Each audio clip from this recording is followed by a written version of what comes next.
Welcome to Thrilling Tales of Adventure. I'm Martin, reading Captain Blood by Raphael Sabatini. Chapter 22, Hostilities. In the great harbor of Port Royal, spacious enough to have given moorings to all the ships of all the navies of the world, the Arabella rode at anchor. Almost she had the air of a prisoner, for a quarter of a mile ahead to starboard rose the lofty, massive, single round tower of the fort, whilst a couple of cables' length astern and to larboard rode the 6 men of war that composed the Jamaica squadron. Abeam with the Arabella across the harbor were the flat-fronted white buildings of that imposing city that came down to the very water's edge. Behind these, the red roofs rose like terraces, marking the gentle slope upon which the city was built, dominated here by a turret, there by a spire, and behind these again a range of green hills, with for ultimate background a sky that was like a dome of polished steel. On a cane day bed that had been set out for him on the quarter-deck, sheltered from the dazzling, blistering sunshine by an improvised awning of brown sailcloth, lounged Peter Blood, a calf-bound, well-thumbed copy of Horace's Odes neglected in his hands. From immediately below him came the swish of mops and the gurgle of water in the scuppers, for it was still early morning, and under the directions of Hayton, the boatswain, the swabbers were at work in the waist and forecastle.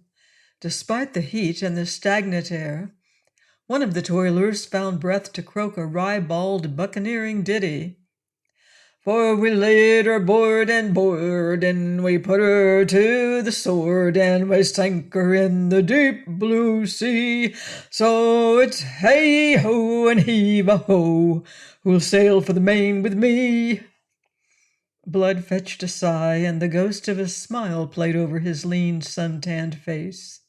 Then the black brows came together above the vivid blue eyes, and thought swiftly closed the door upon his immediate surroundings.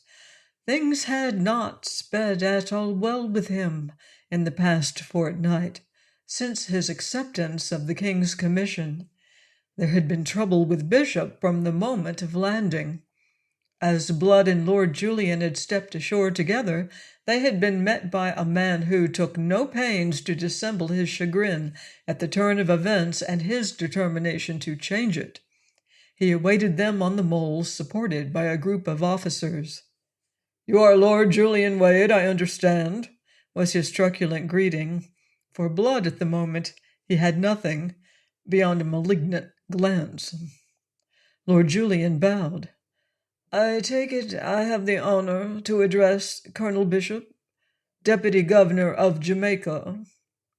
It was almost as if his lordship were giving the colonel a lesson in deportment. The colonel accepted it and belatedly bowed, removing his broad hat. Then he plunged on. "You have granted, I am told, the king's commission to this man." His very tone betrayed the bitterness of his rancor.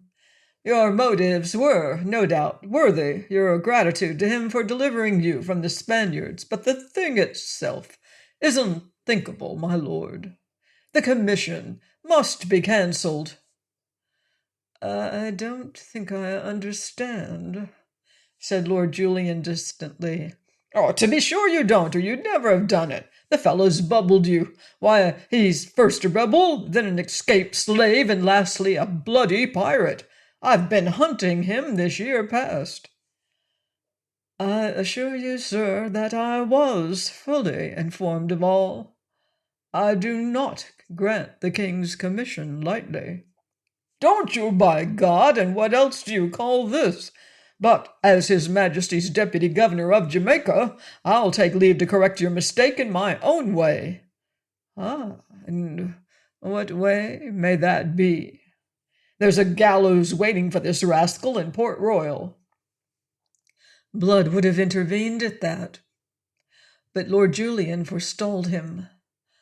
I see, sir, that you do not yet quite apprehend the circumstances.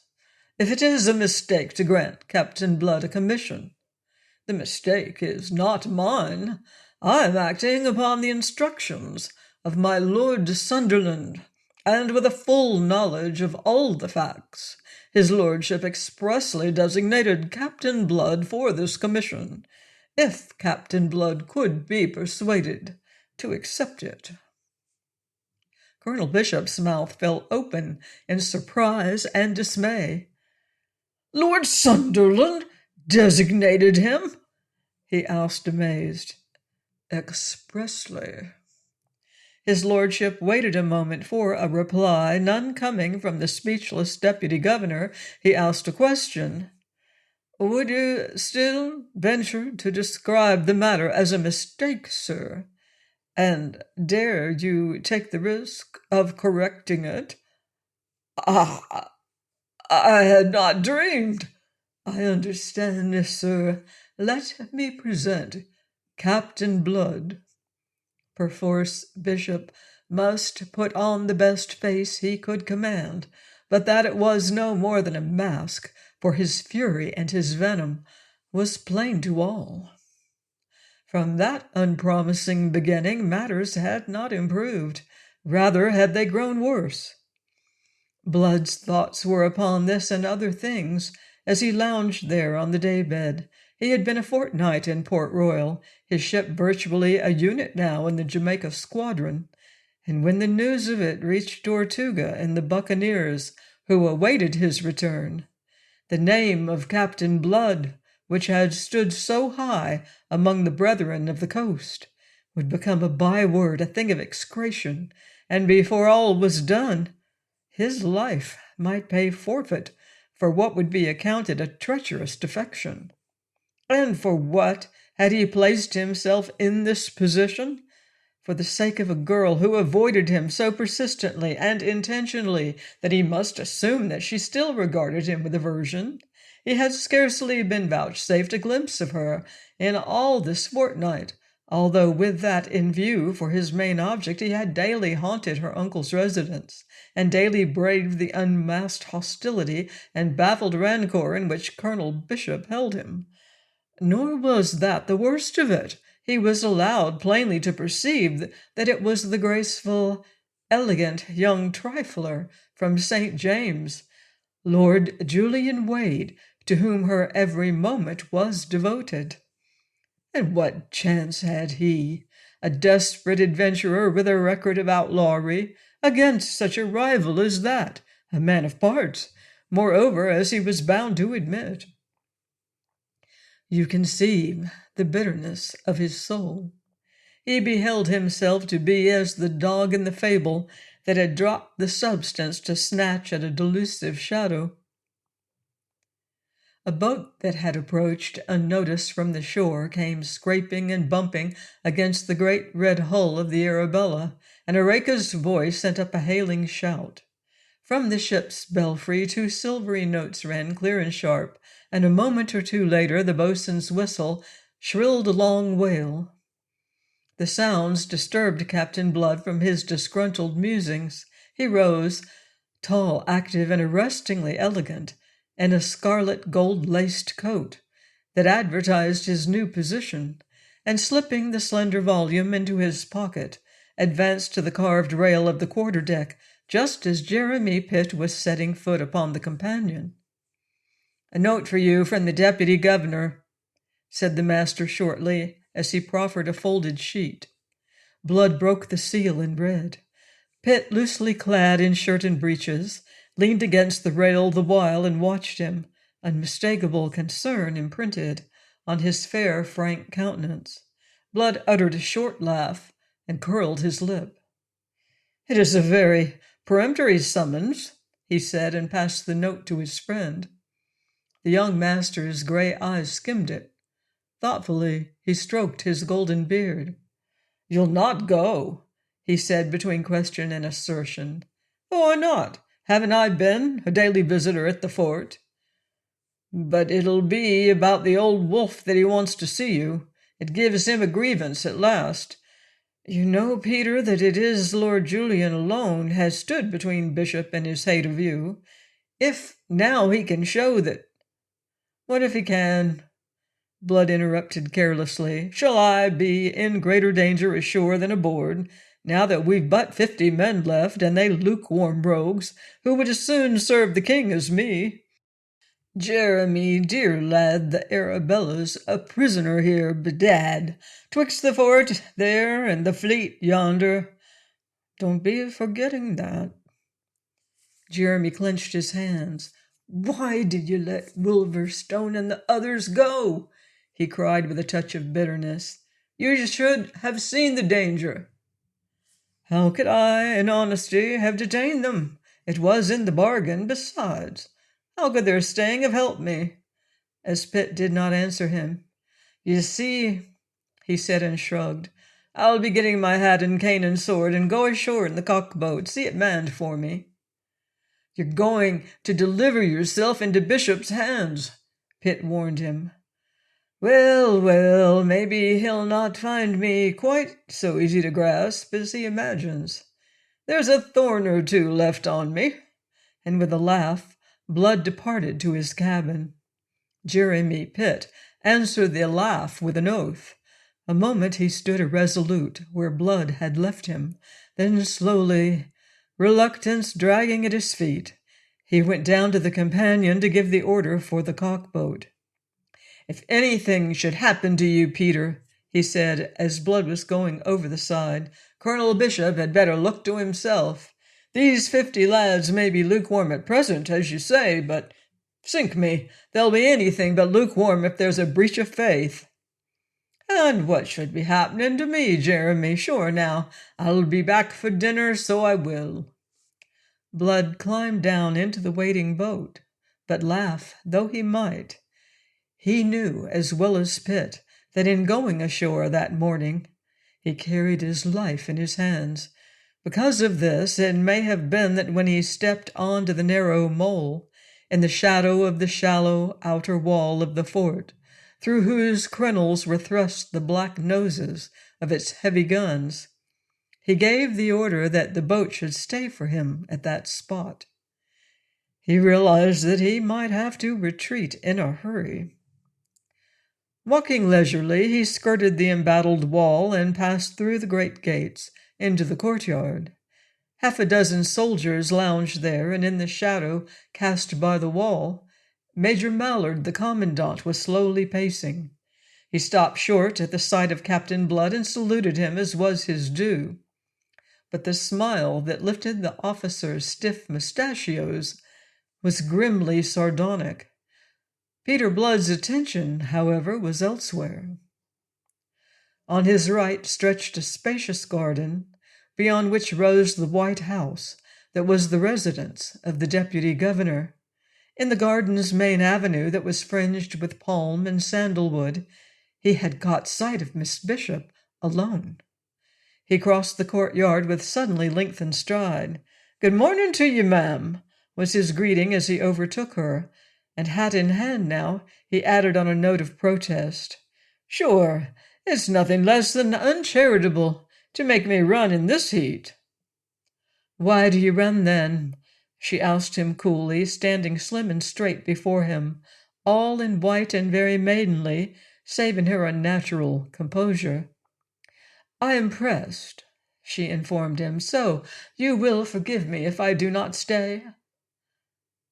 "You were none so pressed until I came," he protested, and if his thin lips smiled, his blue eyes were oddly hard. "Since you perceive it, sir, I wonder that you trouble to be so insistent." That crossed the swords between them, and it was against Blood's instincts to avoid an engagement. "Faith, you explain yourself after a fashion," said he, "but since it was more or less in your service that I donned the king's coat, you should suffer it to cover the thief and pirate." She shrugged and turned aside, in some resentment and some regret. Fearing to betray the latter, she took refuge in the former. "I do my best," said she. So that you can be charitable in some ways, he laughed softly. Glory be now. I should be thankful for so much. Maybe I'm presumptuous, but I can't forget that when I was no better than a slave in your uncle's household in Barbados, you used me with a certain kindness. Why not? In those days you had some claim upon my kindness. You were just an unfortunate gentleman then. And what else would you be calling me now? Hardly unfortunate. We have heard of your good fortune on the seas, and how your luck has passed into a byword, and we have heard other things of your good fortune in other directions. She spoke hastily, the thought of Mademoiselle d'Ogeron in her mind, and instantly would have recalled the words had she been able.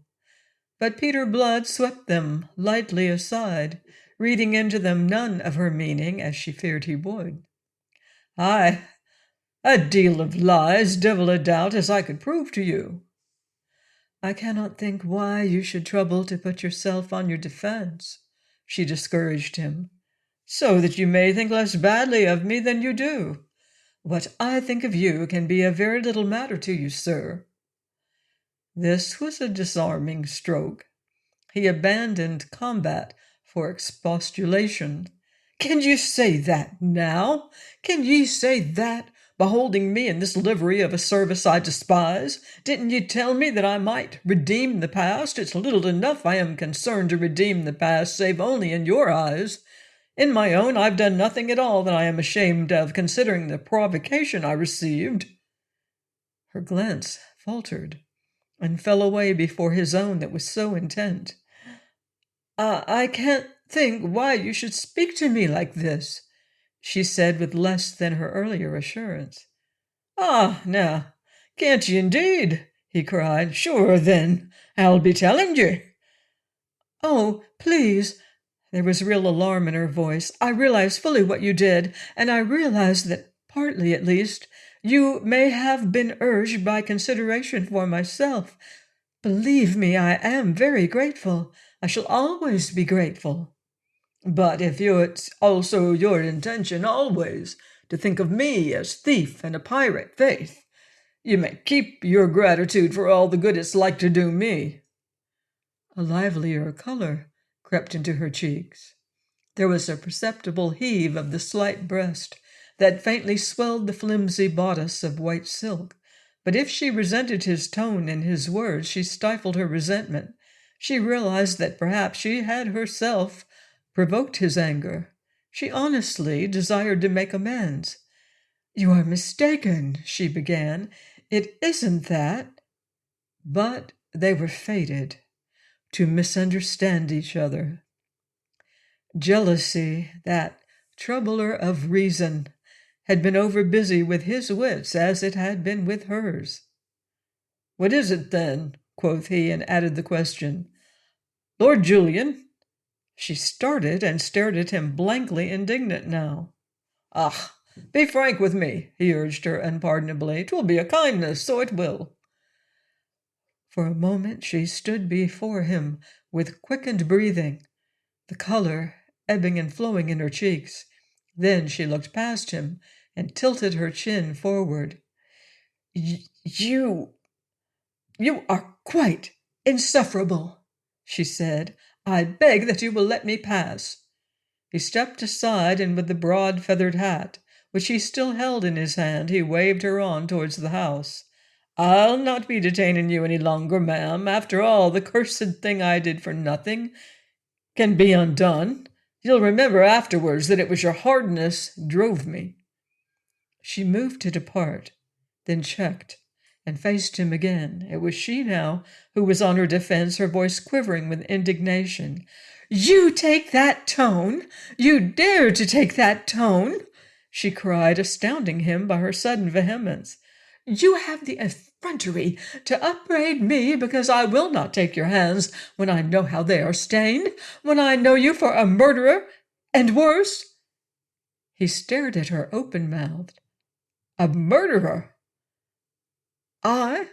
He said at last. Must I name your victims? Did you not murder Levasseur? Levasseur? He smiled a little. So, they've told you about that. Do you deny it? I killed him, it is true. I can remember killing another man in circumstances that were very similar. That was in Bridgetown on the night of the Spanish raid. Mary Trail would tell you of it. She was present. He clapped his hat on his head with a certain abrupt fierceness and strode angrily away before she could answer or even grasp the full significance of what he had said. Please join me next time for another exciting chapter of Captain Blood by Raphael Sabatini, here on Thrilling Tales of Adventure.